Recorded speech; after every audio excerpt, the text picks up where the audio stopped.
remember the story? Been a couple of weeks ago, and then we got more information on it, and I think we brought it up right before we left, that Jake Retzlaff, the quarterback at BYU, starting quarterback at BYU, signed an endorsement deal with Manischewitz, which is a Jewish food company.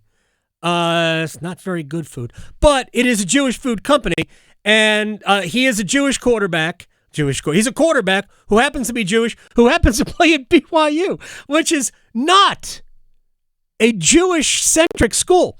So real quick, here's the Instagram introduction.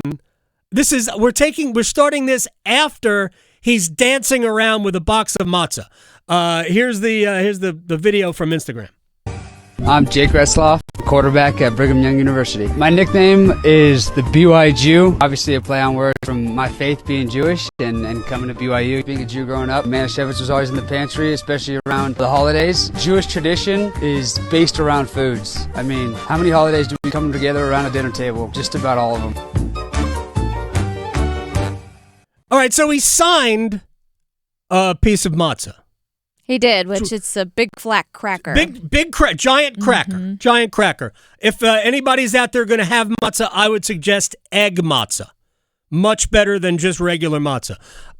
Matt Brown from Extra Points newsletter, all about the other side of college athletics, the business side, the marketing side. And we're going to talk about the fact that Extra Points sponsored a bowl game here in a minute. I saw that story, and I know you loved it too. I saw that story and died laughing. Aside from the fact that it's a rarity to have, it was the first BYU quarterback who happens to be Jewish, but there's not a lot of students at BYU who are also Jewish. What was your first thought when you saw this deal? I mean, I cracked up too. I think for probably slightly different reasons than you have. As I've spent the last week, I think, explaining this as college football special Mormon correspondent for people outside of Utah. Yeah, but I want to say this year, and BYU is huge, right? It's over 30,000 students. Yeah. I want to say there's 3 Jewish kids on campus, and my guess is 2 of them are in the law school. It's overwhelmingly a Latter-day Saint campus. Oh, of course. Well north of 95%. One of the most religiously homogenistic groups you're going to find in the country. And I've spent a lot of my career and a lot of my life very gently poking fun at some of the cultural quirks that come whenever you have, I think, one group that consolidates in one place.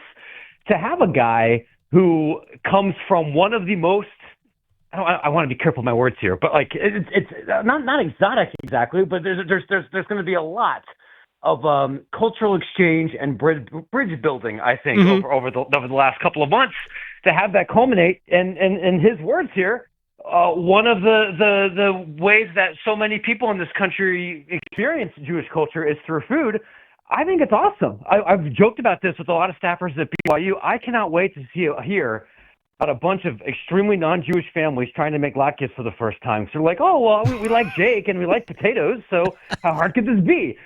Hilarious. This is what I want college football to be. Yeah, this is great. First of all, I will, and you and I have communicated about this. Latkes, great. Sour cream, not applesauce. It's my I'll just say professional opinion. Sure. I'll defer to you. Right, yeah. Having grown up in it. Gefilte fish, yeah, don't. I know you've tried it. It's enough. It's enough. Look, my grandmother, it's the worst. Actually, it's worse to watch it be made. And I've watched it made in my grandmother's kitchen. And she made it as good as it could possibly be. But you need all of the horseradish, I think, in the world to make it even doable. Because, of course, you're just eating horseradish at that point. Yeah. But by and large, it's not great. Egg matzah actually works. I wouldn't do the regular matzah. I appreciate the fact that he signed one. Jewish food, not good. Passover food, worse than Jewish food. So stay away from it. You don't need it. You just stay away from it. Like the whole idea of a Seder is great, right? There's obviously religious crossover, Last Supper, whatever. Sure. But the idea of it is great, and the fellowship of it is awesome. Yeah, so that's cool. It's food. I spent a little bit of time in Salt Lake City a few times covering basketball tournaments, and I went down to the Tabernacle Square. Sure, yeah, Temple Square, yeah. Right, Temple Square. And I'm walking through it, and over one of the temples is a Star of David. And I asked, they have like tour guides. If you want to take a tour, they have, they're just walking around. And I asked one of them, I said, what is with the Star of David? She had no clue, but I did find somebody who told me, like, there's an enormous Jewish population in Salt Lake City, because just when the Latter-day Saints escaped persecution, so did a lot of the Jewish population. So there's actually a fairly big Jewish population in and around Salt Lake City, which I did not realize. So maybe Jake feels right at home. It's funny you mention this, right? I know that this is definitely the market to talk about the intricacies of Utah geography, but BYU is not in Salt Lake. BYU is in Utah County, a suburban county. You are correct. You're correct. There's a lot of things about Salt Lake that will surprise people. A lot of Jewish people, a lot of gay people, great brewery scene. Yes. It's very, it's diverse in many ways. Utah County is not that. Utah County is much more of the stereotype for good or for ill. So there is a rabbi there. And he's lonely. Not providing. That's right. He's not providing ecclesiastical services to very many people. And look, I get it, man. I was a Mormon kid that went to Ohio State. It's not like there were a ton of us there either. I know a little bit about what it's like to be a fish out of water, but I legitimately think it's awesome. It's one of the I think best things about sports. If we do it correctly, and Lord knows there's lots of places where this principle isn't done correctly, but if we do it right, that is an opportunity for all kinds of people to have to work together and build really deep, meaningful relationships with folks that have very little in common with them. You can kind of self-select for the people around you in your classes, in your fraternity, and many other things here in life. You can't really do that on a football team or a basketball team. So the fact that this is happening here, of all places, a not especially diverse institution in many different ways, hell yeah, love it. It's such a great deal. I agree with this. It's perfect for college football. All right, Matt Brown, Extra Points at Matt Brown EP. Extra Points sponsored a bowl game. Tell us the game, why you sponsored it, and what you learned from it. Yeah, we had the inaugural Extra Points Bowl this year. It was a Division III postseason game. It was about 3 weeks ago, held in beautiful Canton, Ohio. Let me tell you, brother, if you have not spent time in Canton in late November, you have not lived as a sports writer. It was 31 degrees and sleeting for half the game, but it was at the Hall of Fame Stadium there. Right. Beautiful, very new 25,000 seat facility. The game this year featured Marietta from the Ohio Athletic Conference and Westminster from the President's Athletic Conference, school outside of Pittsburgh, school in Southern Ohio. Westminster won thanks to a kind of walk-off big man touchdown near the very end of the game. Mm-hmm. And I got to be honest, this was legitimately one of the highlights of my career. And I say this because we did not sponsor a Division III bowl game to make money. I think there might have been 1,000 people in the stands. Right. I don't think I'm going to get in trouble for saying that our broadcast deal was not from ESPN. Right. There was no thousands of people were not gambling on this game. There was not a ton of money coming in. We did this because we wanted to learn about how event management and sports sponsorships work, because I think this is going to be increasingly a major storyline in Division I as schools like UNC and State and Duke and High Point and everybody else are trying to find more nickels and dimes in their budget. Mm-hmm. But we also did it because I think it's important for us as reporters and people in this ecosystem to be reminded about how big college sports is and what it means to different kinds of people. Like at this level, and these are good Division III teams, but they didn't make the playoffs for a reason. No one is playing here hoping to get a call up to a scholarship Division I program. There's not a lot of NIL money floating around. If anybody had an agent at this game, I didn't meet them. But I would talk to their parents or talk to some of the players afterwards, and some of them were like crying because it was so meaningful for them at the end of that season, especially because they had both lost near the end of the regular season to miss the playoffs.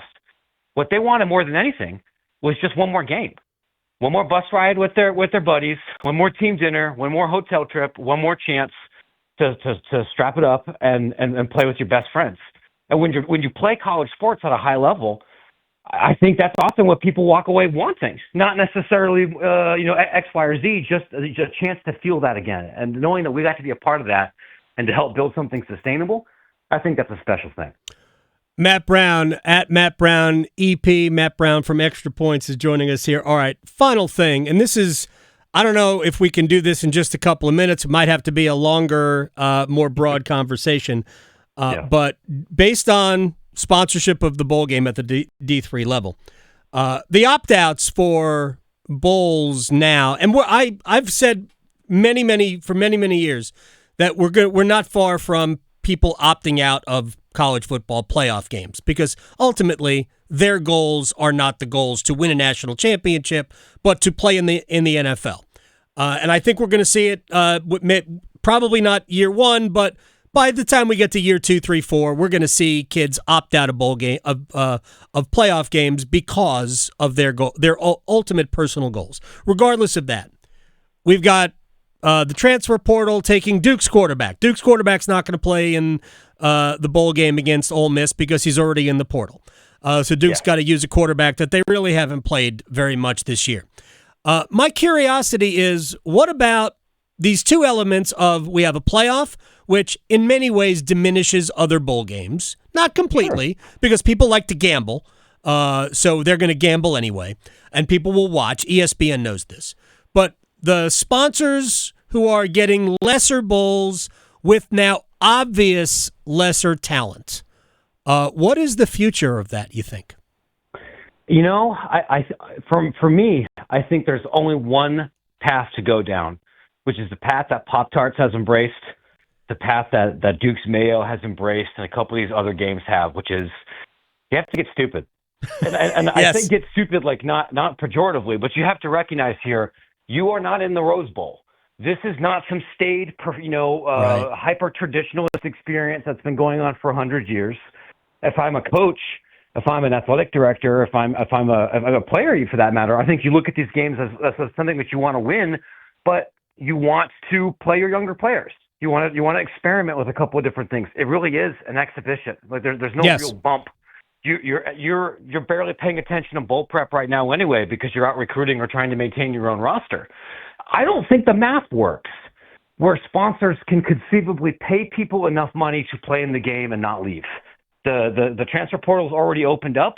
Whoever's sponsoring Duke's bowl game could have paid the quarterback $10,000, and he would have said, that's cool, but I might make $550,000 in the portal, maybe more than that.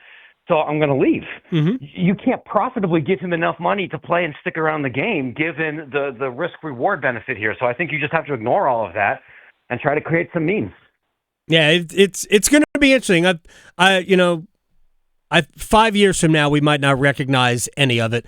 No. But fortunately, we will talk well before we get to that point. Matt Brown, Extra Points, at Matt Brown EP on Twitter. Thank you very much, my friend.